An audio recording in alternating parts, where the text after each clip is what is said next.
গাজা শহরের আল শিফা হাসপাতালের কাছে ইসরায়েলি হামলায় আল জাজিরার 5 সাংবাদিক নিহত হয়েছেন। তারা হলেন রিপোর্টার আনাস আল শরীফ ও মোহাম্মদ কুরেইকে, ক্যামেরাম্যান ইব্রাহিম জাহের, মোহাম্মদ নুফাল ও মোয়ামেন আলিওয়া। তারা হাসপাতালের প্রধান ফটকের কাছে সাংবাদিকদের জন্য স্থাপিত একটি তাঁবুতে ছিলেন। তখনই হামলা চালানো হয় বলে আল জাজিরা খবর দিয়েছে। একে টার্গেটেড হত্যাকাণ্ড বলে উল্লেখ করেছে আল জাজিরা। তাদের বিবৃতিতে একে গণমাধ্যমের স্বাধীনতার উপর আরেকটি স্পষ্ট ও পূর্ব পরিকল্পিত হামলা হিসেবে বর্ণনা করা হয়েছে। তবে হামলার পরপরই ইসরায়েলি প্রতিরক্ষা বাহিনী আইডিএফ টেলিগ্রামে পোস্ট দিয়ে জানায়, আনাস আল শরীফ হামাসের একটি সেলের প্রধান ছিলেন। তবে অন্য নিহত সাংবাদিকদের সম্পর্কে কিছু উল্লেখ করেনি। মোট 7 জন এ হামলায় নিহত হয়েছেন বলে আল জাজিরা জানায়। প্রথমে 4 জন সাংবাদিক নিহত হয়েছেন বলে জানানো হলেও কয়েক ঘন্টা পর সংখ্যা সংশোধন করা হয়। আল জাজিরার ব্যবস্থাপনা সম্পাদক মোহাম্মদ মাওয়াদ বলেন, আল শরীফ একজন স্বীকৃত সাংবাদিক ছিলেন।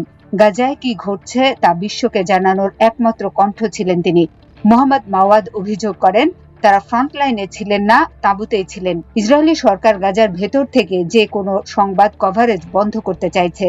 হামলার কিছুক্ষণ আগে 28 বছর বয়সী আল শরীফ এক্সে পোস্ট দিয়ে গাজা শহরে তীব্র ইসরায়েলি বোমাবর্ষণের সতর্কতা দেন।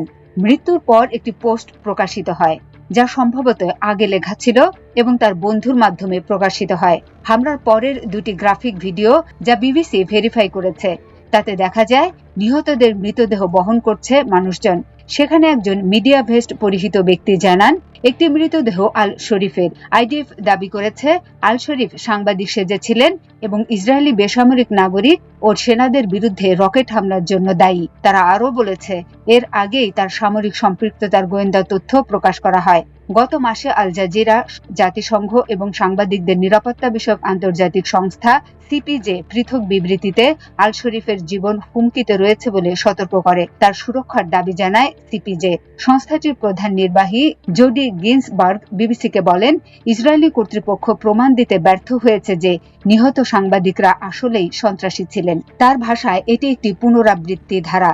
শুধু এই যুদ্ধেই নয়, কয়েক দশক ধরেই দেখা গেছে সাধারণত একজন সাংবাদিককে হত্যা করার পর ইসরায়েল বলে যে তারা সন্ত্রাসী, কিন্তু এ দাবির পক্ষে খুব কম প্রমাণ দেয়। এটি প্রথম নয় যে আইডিএফ গাজায় আল জাজিরা সাংবাদিককে হত্যা করেছে এবং পরে দাবি করেছে তারা হামাস সংশ্লিষ্ট।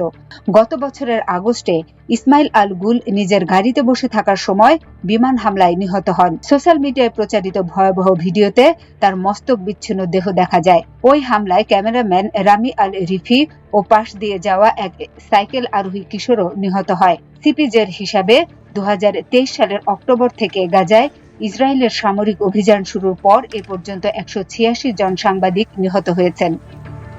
মাল্টিমিডিয়া ডেস্ক, আমার দেশ।